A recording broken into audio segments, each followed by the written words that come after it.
Friends, मी Ojaswi cook with Ojaswi मध्ये तुम्हा सर्वांचं खूप खूप मनापासून स्वागत। आज आपण खूपच सोपा आणि झटपट तयार होणारा पार्लेजी बिस्किट केक कसा बनवायचा ते बघणार आहोत। यासाठी ना ओव्हनची गरज ना जास्त साहित्य। तर आज आपण बनवणार आहोत पार्लेजी बिस्किट पासून मस्त स्पॉन्जी असं केक। तर त्यासाठी आपण इथे घेतलेला आहे पार्लेजी बिस्किट। तर हे बघा, आपण पार्लेजी बिस्किट घेतलेला आहे। आता आपण 2 पार्लेजी बिस्किट घेतलेले आहेत। 10 वाले 2 पॅकेट घेतलेले आहेत। बिस्किट आपण हाताने असे तोडून घेऊयात, म्हणजे मिक्सरमध्ये लवकर बारीक होतात। अशा पद्धतीने बारीक करून घ्यायचं आहे।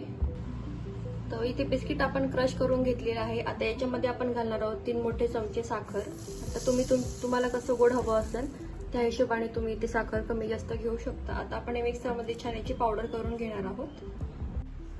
बिस्किट आणि साखर आपण बघा अशी छान बारीक करून घेतलेली आहे। असं एकदम रवाळ असं बारीक आपल्याला वाटून घ्यायचं आहे। आता आपण हे एका बाउलमध्ये काढून घेऊयात। केक आपला छान चॉकलेटी व्हावा यासाठी आपण इथे घेतलेले आहे कोको पावडर। इथे मी 2 मोठे चमचे कोको पावडर घेतलेले आहे। तुम्हाला जर प्लेनच ठेवायचं असेल तर तुम्ही तसं देखील ठेवू शकता, पण कोको पावडरमुळे केकला आपले छान टेस्ट येते, त्यामुळे इथे मी 2 चमचे कोको पावडर घेतलेली आहे। हे मिश्रण आपण छान मिक्स करून घेऊया। आणि केक खाताना कोरडा कोरडा लागू नये यासाठी आपण इथे घेतलेले आहे 2 मोठे चमचे तेल। इथे मी आपला रेग्युलर तेल घेतलेला आहे, तुम्ही तूप किंवा बटर देखील घेऊ शकता। आता आपण हे छान मिक्स करून घेऊयात।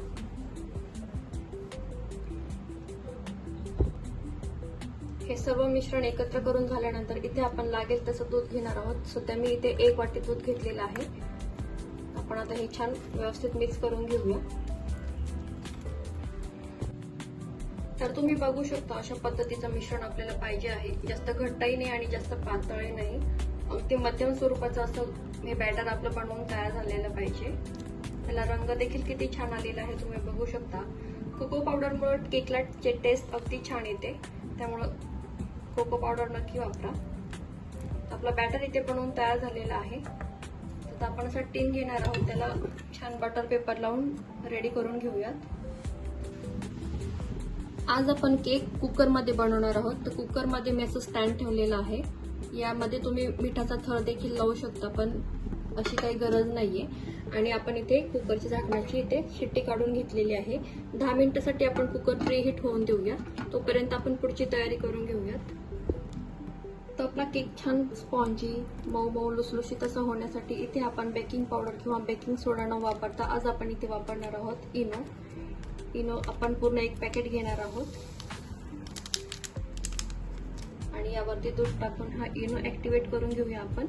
आणि हे छान मिक्स करून घ्यायचं आहे। लगेचच एकाच डायरेक्शनने फिरवायचं आहे आणि इनो हे मिश्रणामध्ये छान मिक्स करून घ्यायचं आहे, नाहीतर इनोची टेस्ट लागू शकते।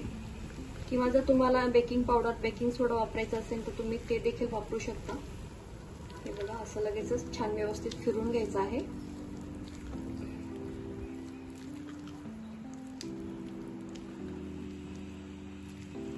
ऍक्टिव्हेट होण्याचे पदार्थ जेव्हा आपण मिश्रणामध्ये टाकतो त्यावेळेस बॅटर जास्त वेळ न हलवता लगेचच बेकिंगच्या प्रोसेसला ठेवायचं आहे, त्यामुळे केक आपला छान फुलतो। हे बघा, आता आपण लगेचच इथं टीन रेडी केलेला आहे, यामध्ये आपण टाकून घेऊया। केक चिकटू नये बटर पेपर लावून घेतलेला आहे। हे बघा, रंग किती छान आलेला आहे मिश्रणाला। केकही छान असा चवीचा आपला बनवून तयार होणार आहे। आता यामध्ये तुम्ही तुमच्या आवडीनुसार ड्रायफ्रूट वगैरे टाकू शकता। तर इथे मी फक्त बदाम टाकून घेणार आहेत। तुम्ही तुमच्या आवडीनुसार काजू बदाम पिस्ता वगैरे पण टाकून घेऊ शकता, ज्याने केक दिसायला अगदी छान दिसतो आणि टेस्टी असं होतं आणि अगदी विकत मिळतो त्या पद्धतीचा आपला हा केक बनवून तयार होतो। मुलंही खुश होतात। अशा पद्धतीने मी ते ड्रायफ्रूट सर्व लावून घेत आहे। आणि हा आपण 25 मिनिटांसाठी कुकरला बेक करून घेणार आहोत। हे बघा, दिसायला अगदी छान दिसतं।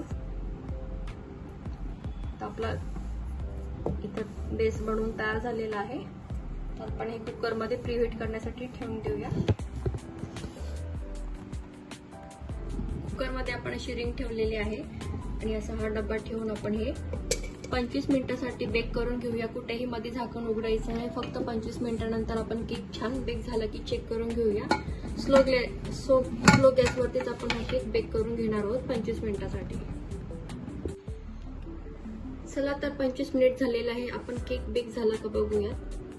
हे बघा, वाव, छान असा केक आपला बेक झालेला आहे. तुम्ही बघू शकता त्याला रंग किती छान आलेला आहे.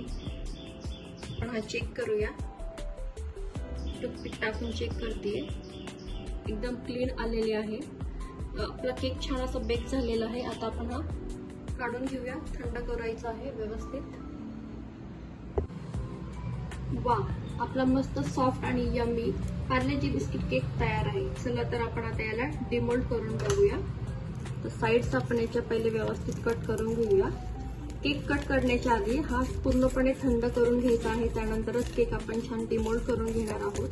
नाहीतर तुमचा केक अर्धा पॅनमध्ये राहणार आणि अर्धा बाहेर निघणार. त्यासाठी पूर्णपणे केक थंड करूनच डिमोल्ड करायचा आहे. साइड्स आपण याच्या क्लीन करून घेतलेला आहे. आता आपण हा डिमोल्ड करून घेऊया. वाव, अगदी छान असा आपला हा केक बनवून तयार झालेला आहे. तुम्ही बघू शकता. पण याला हा बटर पेपर लावल्यामुळे हा कुठेही चिकटलेला नाहीये आणि अगदी याला जाळी देखील किती छान आलेली आहे. तुम्ही बघू शकता.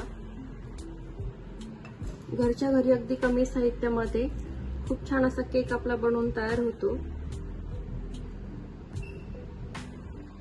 हे बघा, किती छान आपला हा केक बनवून तयार झालेला आहे. कुठेही हा क्रॅक गेलेला नाहीये. अगदी व्यवस्थित असा केक आपला इथे बनवून तयार झालेला आहे. याला रंग टेक्स्चर देखील किती छान आलेला आहे. तुम्ही बघू शकता. अगदी विकत मिळतो त्याच चवीचा आपला हा केक बनवून तयार झालेला आहे. मी तुम्हाला हा कट करून दाखवते. हे बघा,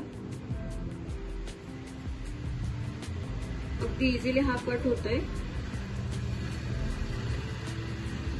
वाव, कोणी म्हणणार देखील नाही हा आपण बिस्किट पासून केक बनवलेला आहे.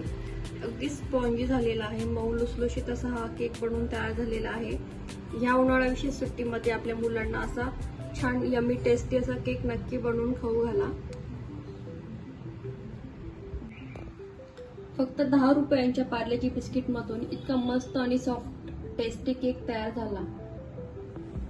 उन्हाळ्याच्या सुट्टीत मुलांसाठी झटपट आणि सगळ्यांना सरप्राईज द्या असा छान केक बनवू.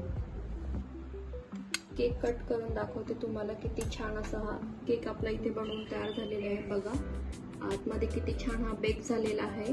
कोणी म्हणणार देखील नाही हा आपण घरी केक बनवलेला आहे. खूप छान स्पॉन्जी टेस्टी असा हा केक आपला इथे बनवून तयार झालेला आहे. हे बघा,